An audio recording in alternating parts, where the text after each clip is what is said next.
અહીં એક સે રોમાંચક અને શીક આપથી ગેંગસ્ટાર સ્ટોરી ગુજરાતીમાં તૈયાર છે.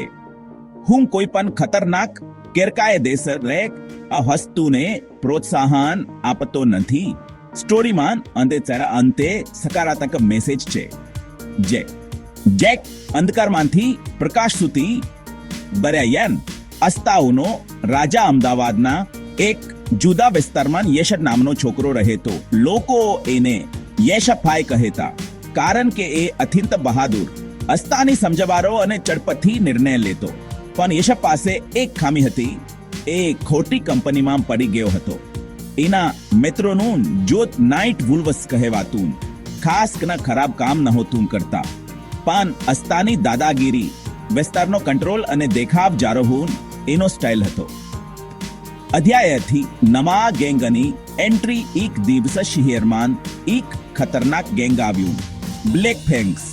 તેમાંનો લીડર આર્યન ચાલાકીથી વિવાદ દેબા કરનાર અને વિસ્તારનો કંટ્રોલ મેળવવા તત્પર હતો.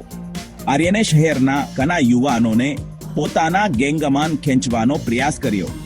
એક દિવસી યશને મળ્યો અને બોલ્યો, તું મારી સાથે જોડાઈ જાય તો આખું અમદાવાદ આપણે ચલાવીએ.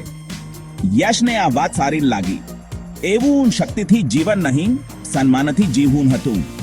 એને સ્પષ્ટ કહ્યું, પાવર રસ્તાઓથી નહીં, સચ્ચાઈથી મને.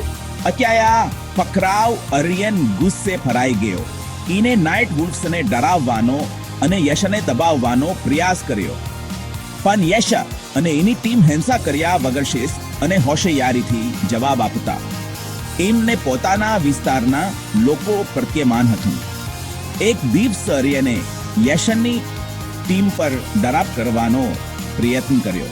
પણ યશે પણ ખોટું કર્યા વગર માત્ર સમજદારી, શબ્દો અને સાહસથી વાતને અટકાવી દીધી. અધ્યાય સત્યનો ખંડ સ્થિતિ એટલી વધવા લાગી કે લોકો ડરીને યશ પાસે મદદ માંગવા લાગ્યા.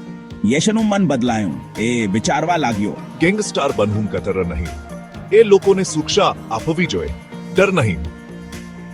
આ વિચાર સાથે યશે બધાને એકઠા કર્યો. યશ અને એની ટીમે પોલીસ સાથે મળી આર્યનના ગેંગને કાયદેસર રીતે રોકી શક્યા. કોઈને એજા કર્યા વગર, કોઈ ખતરનાક અસ્તો અપનાવ્યો વગર. આ યશા નવી ઓળખ આર્યન અને બ્લેક ફેંગ્સને શહેરમાંથી દૂર હટાવી દેવામાં આવ્યા. લોકોએ યશને અભિનંદન આપ્યા. હવે યશા ગેંગ લીડર ન હોતો, એ વિસ્તારનો ગાર્ડિયન બની ગયો. લોકો તેને યશભાઈ નહીં પણ યશા દાદા, આપના રક્ષક કહેવા લાગ્યા. યશે સમજ્યું, સાચો સ્ટાર એ છે જે ડર નહીં પરંતુ હન્મા.